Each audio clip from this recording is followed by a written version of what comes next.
welcome to the Startup Pulse series powered by CXO Digital Pulse, where we bring you some truly inspiring stories of emerging startups that are redefining their industries. India is witnessing a robust and dynamic startup ecosystem, propelled by entrepreneurial culture, supportive policies, and a growing digital first mindset. Innovations across health, finance, and education have attracted record funding, reflecting global confidence in India's ability to disrupt and lead. And education, in particular, has become a hotbed of activities as startups strive to bridge the gap between academic curricula and real world skills.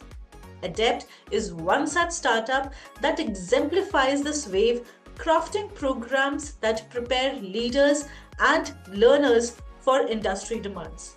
At the helm are founders Gaurv Bhatia and co-founder Puneet Saxena, whose vision ensures EDEPT continually adapts to market needs. A very warm welcome, Gaurav and Puneet. Thank you. Thank you, Prateek. Thank you. Thanks for having us here. It's definitely our pleasure, I would say. And straight away going to what I know and the questions that I have in mind for you. We understand ADEPT was just founded in 2023 and it has already collaborated with 5 plus universities. You've already touch based 500 plus students, and that I would say is a remarkable progress. So I'm really interested to understand the background, the experience, the initial idea that actually influenced you to come up with this innovative business model in the startup ecosystem. Sure. So, I've been now working in higher education for a long time. And a common challenge that I realized being in the sector for a very long time is even if institutions are extremely capable in themselves, many of them, the learners essentially struggle to connect what they're learning in the classroom to what needs to be applied when they join the workforce. And that's a common challenge, right? And I've been on both sides. So I think from that standpoint, we wanted to come out and solve that problem by bringing industry into the classroom and make that easy for academia to integrate industry into programs. I think that's the solution that we thought of. And, we took it to multiple universities because we realized the problem is more mainstream. It's not necessarily linked to a certain institution, but it's linked to institutions, colleges, and universities across the country.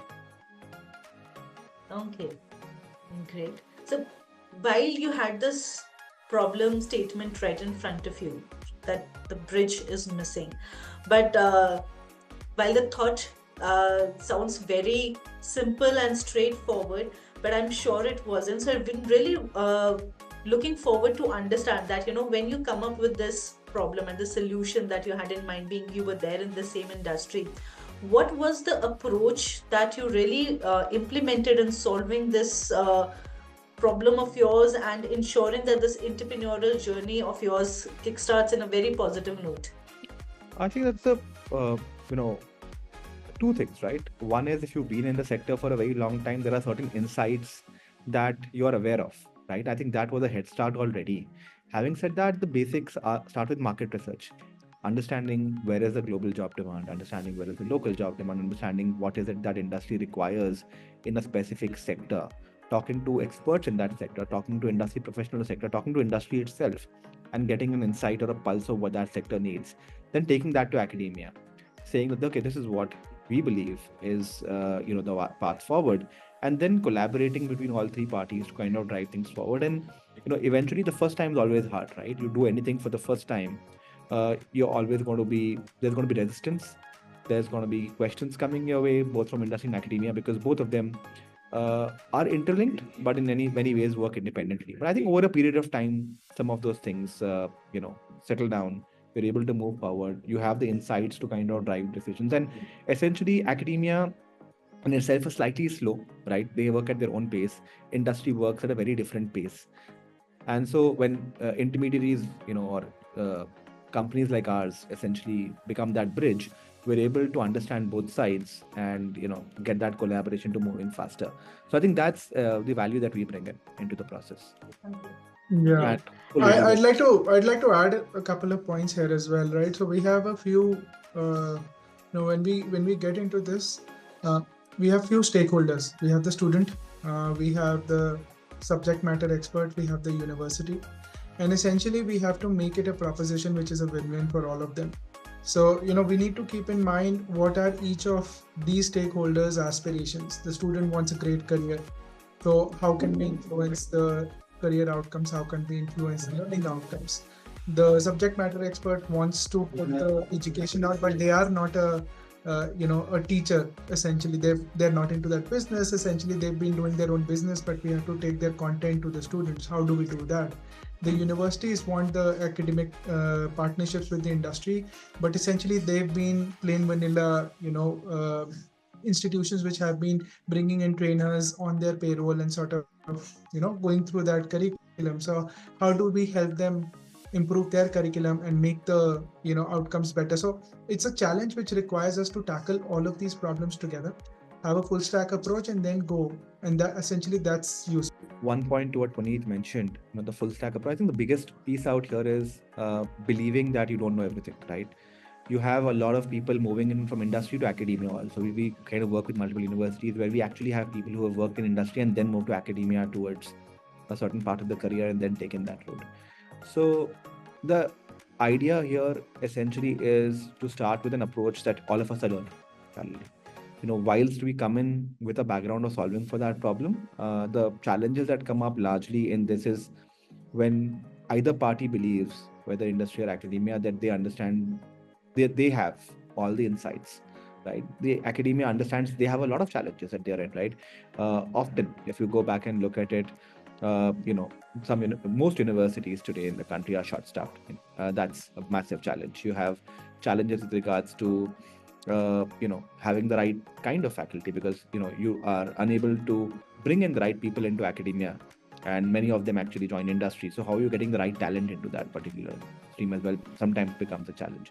And the idea, when we approach some of these problems, the idea is to listen. The idea is not to have a one size fits all approach, right? And the idea is to figure out what's going to work for one university may not work for the other. And then be that bridge who understands, hears from both sides, and will take things forward. So that's what's worked for us for most part. Definitely. I think, as you mentioned, that one size doesn't fit all. You really need to understand that what really clicks with the end target audience that you are catering to, because that is very crucial.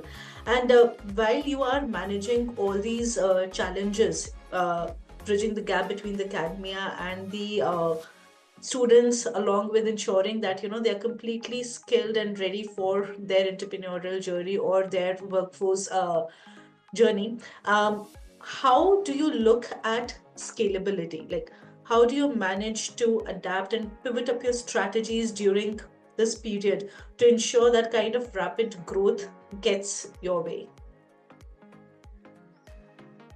Scalability is a function of technology.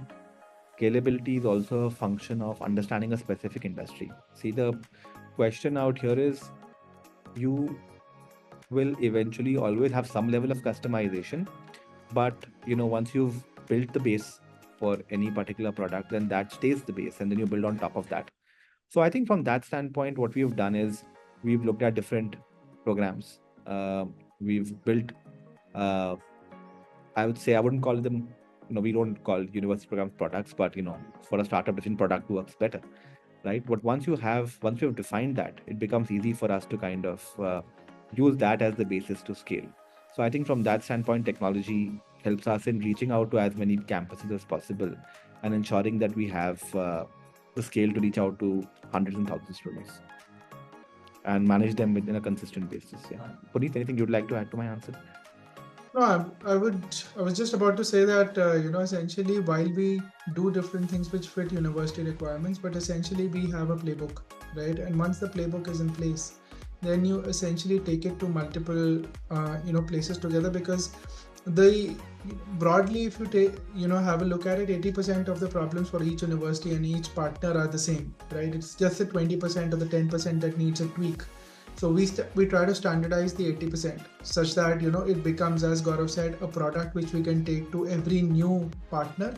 We know how to deal with that particular product. We obviously fit the nuts and bolts, just like a car, right? You can repaint it in different colors, but essentially remains a car, right? So we just take the same approach with different partners, and that helps us scale. Okay, great. And while we're almost towards the end of our conversation and to this journey of yours, so looking ahead, what are your aspirations for the next few couple of years? How do you plan to achieve something that has a more lasting impact in the education landscape? Yeah, so essentially, as we go forward, there are a few things that we'd like to achieve, right? As a new company, we have students that are going through our programs.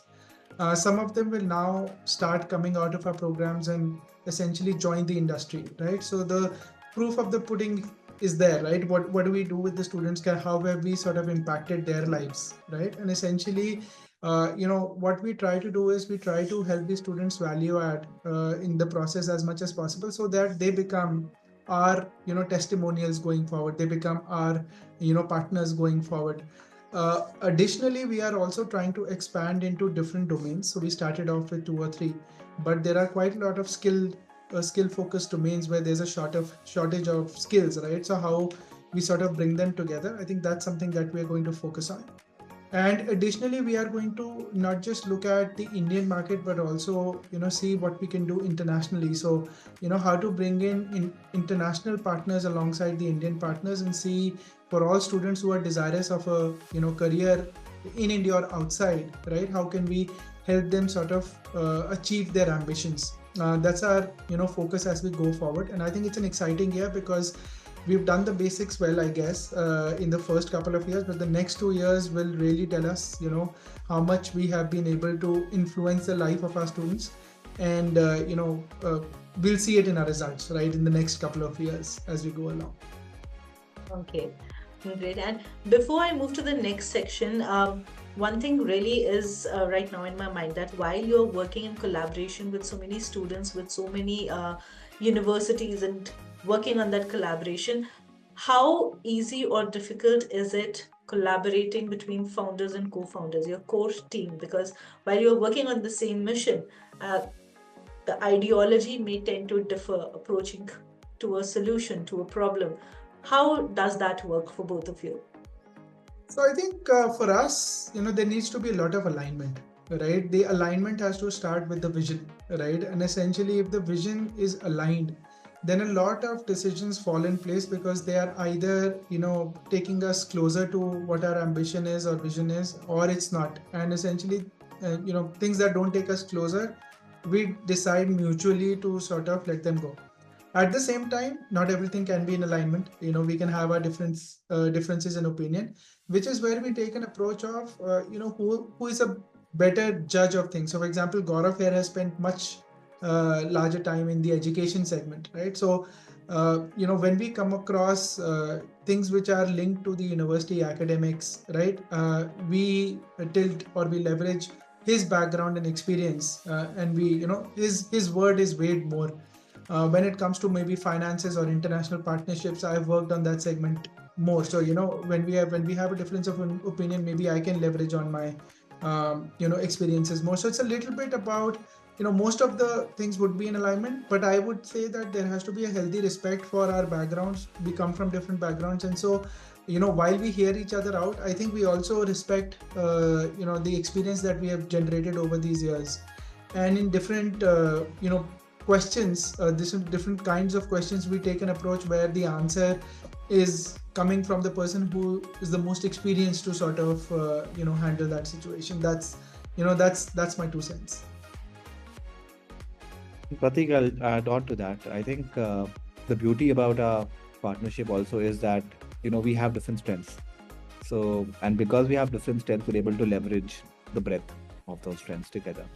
I think that's one part of it, and also Puneet and I go a long way. We've known each other for a very long time. Puneet was on the VC side of things at one point in time, and I was, on the operational side of my prior venture, and that's how we connected. And we've and so that relationship and that trust goes a long way, right? Because you already have a working relationship. And so when we got into this relationship or the decision to kind of build a venture together, we already had a prior working relationship, understood each other's styles to a good extent. And of course, now that we are working directly together on a on an everyday basis, we even understand that better. So I think the one important point is respect, right? I mean, in any relationship, you've got to respect the other person, right? And it's not just a co-founder relationship, it also an employee relationship, right? So I think as long as there's a respect in the relationship, you're willing to listen. Almost most challenges can be solved. Definitely, and it is completely evident that you are bringing the best of out of both of your experiences. Puneet from the venture capitalist side and you from the operation side, and we definitely wish both of you and Adept successful years ahead. And before we close our conversation, I would like to get a quote or a mantra from each of you that really keeps both of you going to during the tough times. Well, if I sort of look at a couple of things which keep me going, right? One of the two things that keeps me going is it says that whatever it is, this too shall pass, right? So if you're in a bad time, this will come. This will go around. Even if you're doing very well, stay humble. Because that could change pretty quickly. And the second point is, I always think that success is 1% inspiration, 99% perspiration, right? So essentially, you keep on working hard at a problem and you will see solutions. Keep knocking opportunities doors and one of them will open. So I think, those are two things that which keep me going in this business. And for me, it's Gaurav? simple. It's there's a poem called Invictus, and I think the last four lines are beautiful. The last two specifically, right? I think it kind of builds on to what Puneet just mentioned. It says, I'm the captain of my ship, I'm the master of my soul. I think for me, that's the most important piece, right? How it doesn't matter, how difficult the time is, everything is going to pass. That's point number one. And the fact that you are the master of your own destiny. I think having that confidence and faith that, not only will things pass, but you will be able to, win at the end of it is something that keeps me going every day. And I think this poem is from Nelson Mandela, right? Precisely. It was Nelson Mandela recited this poem when he was in prison and inspired the prisoners to see that there is a better future for them. And it's actually this movie also that's made on it's called Invictus, right? Which had, I think, had Morgan Freeman, and name of the movie also was the name of the poem. It Yeah, is, yes. it is. In fact, I have a quote from him as well on education, that education is the most powerful weapon which you can use to change the world. And this is what you both are also moving forward with. And this is really inspiring and amazing, both at the same time. So, thank you for taking out time to share your journey and insights with us, both Gaurav and Puneet. Thank you for being there with us today. Thank you so much, Pratik, for the time. Thank you, Pratik. It's a pleasure talking. Same here, and it's really inspiring to see how Adept is bridging this gap between traditional academia and industry needs, all while adapting to India's fast growing startup landscape. Your dedication is definitely shaping tomorrow's workspace and workforce that will be standing out, and we look forward to witness that how things continue to grow in the years ahead. And a special thanks to our audience for being with us today. Stay tuned for our Startup Pulse series for National Startup Day, where we'll continue to share the stories of the budding startups that are shaping tomorrow's world. Till then, take care.